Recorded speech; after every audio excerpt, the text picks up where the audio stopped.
Hey,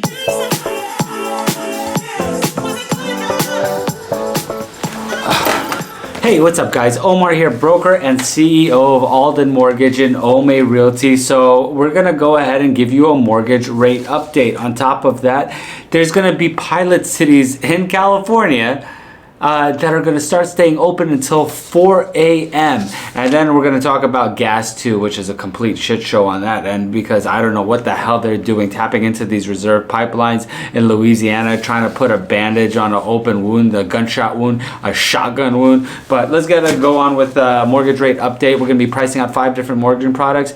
It's going to be a 30-year fixed, a 15-year fixed, a 30-year FHA, a 30-year jumbo, and a 5/1 adjustable rate mortgage. And if you don't know what a 5/1 adjustable rate mortgage is right by now, it is interest only, fixed for 5 years. Then it gets adjusted every single year according to the rate and the cap on your product. So currently on a 30-year fixed, as of 6/7/2022, we are sitting at 5.48%. That is 0.02% better pricing than yesterday, 0.12% increase from 1 week ago, 0.16% better pricing than 1 month ago, 2.35% increase from 1 year ago. 15-year fixed, we're going to be sitting at 4.82%. That is 0.02% better pricing than 1 day ago, 0.04% increase in pricing from 1 week ago, 0.09% better pricing than 1 month ago, and 2.29% increase from 1 year ago. 30-year FHA will be sitting at 4.82%. That is 0.02% better pricing than 1 day ago, 0.04% increase from 1 week ago, 0.38% better pricing than 1 month ago, and 2.19% increase from 1 year ago. 30-year jumbo will be sitting at 4.73%. That is 0.02% better pricing than 1 day ago, 0.04% increase from 1 day ago, 0.02% better pricing than 1 month ago, and 1.61% increase from 1 year ago. 5/1 adjustable rate mortgage will be sitting at 4.62%. That is no change from yesterday, 0.14% increase from 1 week ago, 0.06% better pricing than 1 month ago, and 2.37% increase from 1 year ago. Now there's this law, okay? This law that's it's a bill that actually is trying to get passed it's called Senate Bill 930. Now what Senate Bill 930 will essentially do is they're going to go ahead and adjust the curfew. So here in the state of California, the current curfew for bars to go ahead and shut down, no more alcohol, no more anything, is 2 a.m. Last call is at 1:30. Not saying that I go to bars, but you know, it is what it is. I actually do. I love bars. I love a good bar. But they're going to go ahead and transition this over until 4 a.m. So 4 a.m. But not gonna lie, man, I need to stop that. I'm so old. I just popped my shoulder and that shit hurt like a son of a... Oh my god. Okay, maybe not for old people like myself. Fuck. But these are the cities that are actually going to be in the pilot program. So the pilot program, and you can see if this is in your city, will be San Francisco, Oakland, West Hollywood, my area, Palm Springs, Fresno, Coachella, and Cathedral cities. Those are essentially going to be the pilot programs that is going to be in the Senate Bill 930 that will allow you to go ahead and get completely shit-faced all the way until 4 a.m. Which is not bad, honestly, because like I'm originally from New York, okay? In New York, I go back and I visit family once in a while here and there. And when we go back in New York, it's open until God knows when. I mean, it's more depressing in New York. I don't like New York. New York is just like, you know, I mean, people need that in their life because there's nothing else to do but to go party. And then you have the summer months where people kind of go to the Hamptons, but nobody wants to go to New York. New York sucks. New York has got shitty weather, angry people. I was born and raised there. Never ever want to go back there. But they stay open till really, really late. So why can't we have it? So what's the worst that could happen in a pilot program? Well, there is.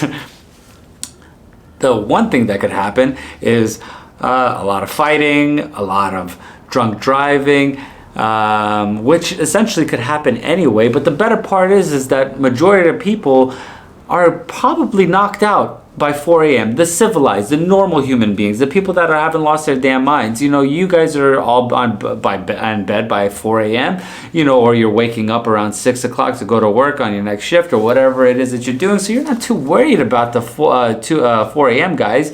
2 a.m. could get a little bit dicey because let's say you go to a family party and then things go a little bit later to like 1 a.m. Then typically everybody trickles out. So I honestly think that 4 a.m. is actually a really good thing to do, and just let it go out. The only thing is when you do have these pilot cities, right? These pilot cities, there's going to be an influx of people going to these cities. This is going to be the biggest after-hour party that you could possibly go to. And especially here in LA County, LA where I'm from, if everybody is going to be up open until 4 a.m., guess where the after-hour spot is going to be? Everybody's just going to bombard West Hollywood. So West Hollywood is just going to get pissed and it's just going to be a disaster. What they should do is they should just go ahead and do a pilot across all the cities in that specific county. If you're going to do it in LA, might as well do it in all of LA. If you're going to do it in the Bay Area, might as well do it all of them. Because what's going to happen is when all the other bars shut down, everybody's just going to go ahead and go there. And the population that we have here in Southern California, you have no idea. And especially the degenerates that live down over here. Have you seen LA? The disgusting human beings, myself included, what we are like at 2, 3 o'clock in the morning, we're disgusting. We should all be ashamed of ourselves. But Senate Bill 930 is going to go ahead and it got proposed by Scott Wiener, whatever his name is, and let's see what goes ahead and happen. Now here's another part to this whole little segue. I'm segueing out of the whole partying section into gas. Now this gas thing, what they're doing is, so the Biden administration right now, what they're doing is they're tapping into our reserves in Louisiana, okay? Now in Louisiana, they're releasing, I think it's like, 100 million total gallons. It's something that's pretty much like, putting a Band-Aid on a gunshot wound. It's just not going to make any sense. Now their argument on the other side, and I'm not doing this whole right-wing, left-wing, Republican, Democrat thing. I'm just talking about the state of the normal people like us, everybody that gets affected by these gas prices, okay? So what they're doing is they're going to go ahead and try to offset, because what they're saying is that if we don't tap into our emergency reserve. Now this is for catastrophic things like wars and stuff, not to go ahead and just let's go ahead and stabilize the economy just a little bit, keep gas prices just a little bit, it's high, but it's not that high to where people are going to be complaining when election time comes around. It doesn't make sense. Now their argument is that they went ahead and issued 9,000 plus total permits for people to start drilling and getting oil out into wherever it is at whatever geolocation that they're planning on doing.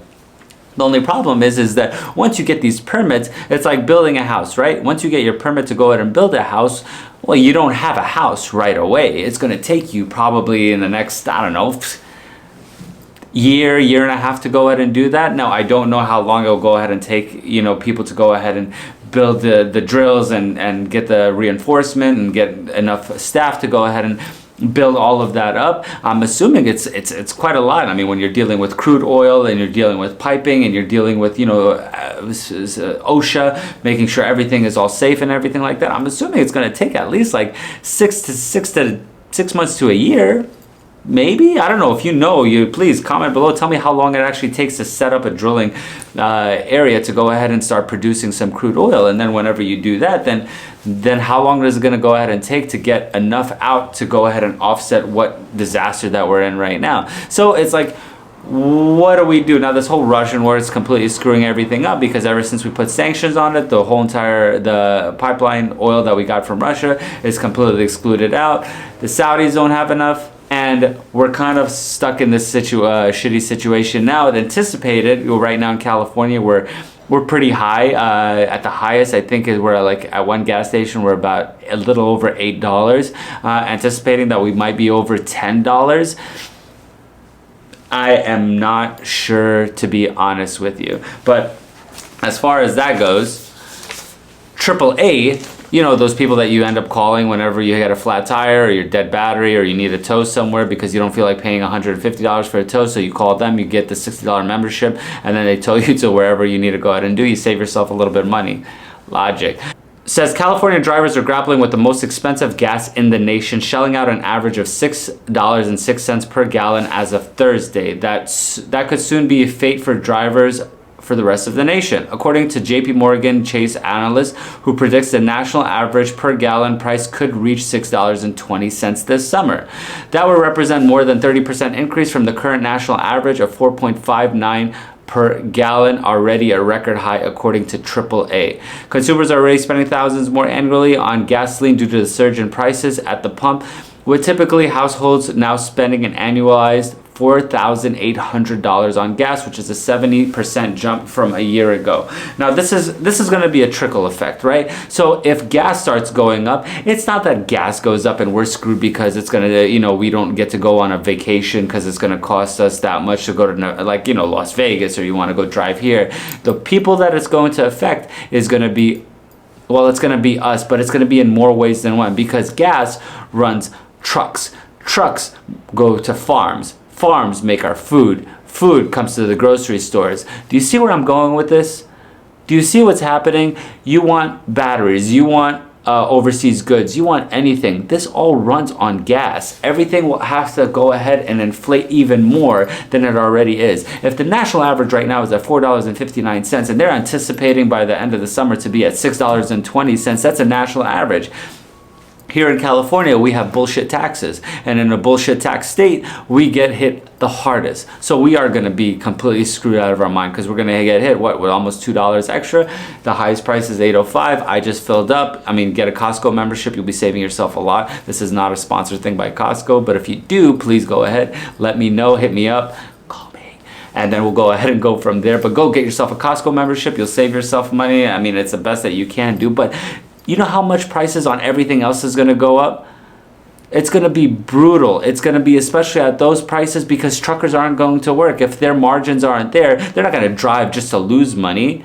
And Ralph's and Lucky's and Safeway and Vaughn's, Pavilions, or whatever your local grocery, Trader Joe's, or whatever it is that you have around you, they're not going to endure the cost, because most of the stuff, unless you're Trader Joe's, they don't make their stuff. They're a retailer. So Doritos is their own company. They bring it to the store goes ahead and sells it. That's what happens. And then if you do have a Kroger wherever, that's going to be one of Ralph's or thing. That's their own thing. So is it going to be?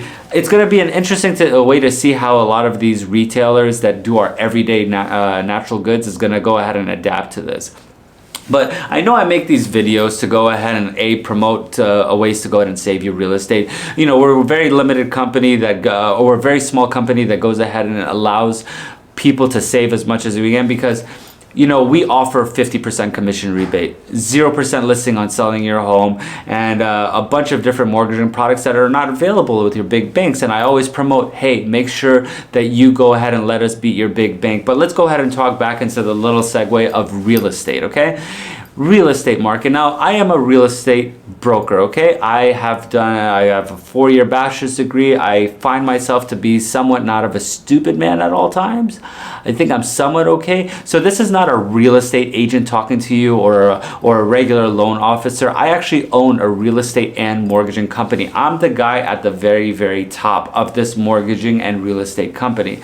So my advice, and this is not me trying to be speculative, and of course you do your own due diligence. If you are looking to buy a house, please, if somebody is offering the same things I am, take it. Save yourself as much money as you possibly can, because here's my little takeaway on the current real estate market as we are in a whole. The current real estate market as a whole is absolutely shit. I know a lot of people will say, you know what, home prices aren't going to go down, and this is not going to go down, and this is not going to do that. Well, I will tell you that the way the real estate market is not just subjected to real estate. Okay? When you get a mortgage is not qualified based off of the asset that you buy. It is based off of collateralized income that you have with a piece of property and other assets that you might hold, which qualifies you to go ahead and buy a home. So this gets traded publicly in a secondary market. The secondary market is the stock market. Real estate is not the only part of the whole entire stock market. There are other factors to it. Now, you don't have to listen to me for shit. You could say this guy's stupid. He fucking has no idea what he's talking about. But I promise you, if you go there and you look at every single, the S&P 500 takes the top 500 companies. If you go look at go look at the companies that everybody talks about. Go look at Tesla. Go look at a lot of these companies. Everybody is dropping. You know what that means? That means that the stock market as a whole will start dropping, especially when we're doing this whole quantitative tightening. And then we're just, we put so much stimulus back in the economy. Now that has stopped. Now, whenever you have these credits with mortgages, that is known as a debt, or in the world of stocks and bonds, it's called a bond. A bond is known as a debt. If a bond becomes deemed worthless, guess what happens? Real estate will drop. And if we start continuing to raise interest rates, which we're kind of teetering because there's such a big backlash of it, we have lost so much fucking business. It's unbelievable. And if anybody tells you anything otherwise, they're full of shit. Investors are buying, yeah, they are buying, but they're just it's like a big pool. They're either REITs or a syndication or something where they're just trying to pull as much as they can and kind of like manipulate the market. But for you and I, it's not good. I do this for a living. I have been through the 2008 crash. I have been doing this for 20 years. When nothing seems right, I promise you, if it smells like shit, chances are it's shit. Save yourself some time. Ride it out. Don't throw your money in this whole overbidding thing and stress yourself out. And I need to do this, and I need to do this, and I need to do that. Fucking don't do it. It doesn't make any sense. If you are buying, make sure you get as much money back as you possibly can in your pocket. That's why I offer what I do. If somebody else is offering the same thing and you want to go use them, fucking go use them. I don't care. I only do this just to make sure everybody gets what they need to go. Now, the only reason why I tell you this is because I would not want anybody to do anything that I wouldn't do myself. Transparency, I think, is very, very key. Honesty, and then personal experience. Now, whenever I say things like that, certain things, and especially in my career field, amongst my peers, I always seem to be kind of like the one on one side of things. Like, when 2007, when we're actually in 2006, everybody was on one side of the fence saying, oh, this is great. And I'm like, this doesn't seem right. Like, there's something that doesn't feel right about things. Well, in 2008, then, we had to pay the piper. Now something doesn't feel right again. And I know it doesn't feel right. And I know I'm not the only one, but in the world that I'm in, you kind of have like this separation between everybody else and then yourself, which comes to this really, really good quote that I know by Carl Jung, which is a psychiatrist and a psychoanalyst. Really, really smart dude. Kind of like his work, especially when it comes to, the human mind and understanding a lot of the way that people react to certain things. That loneliness does not come from having no people around, but from being unable to communicate the things that seem important to oneself, or from holding certain views which others find admissible, which seems to be the case in a lot of ways. That's why it's really important to have this platform, YouTube, which is a great platform for people to go ahead and express the way that they, that they feel, and then maybe other people are on the same boat. Maybe somebody else finds what I'm saying exactly what they're thinking, or maybe it's just all stupid idiocy, right? So, if you like the content, like, subscribe, comment.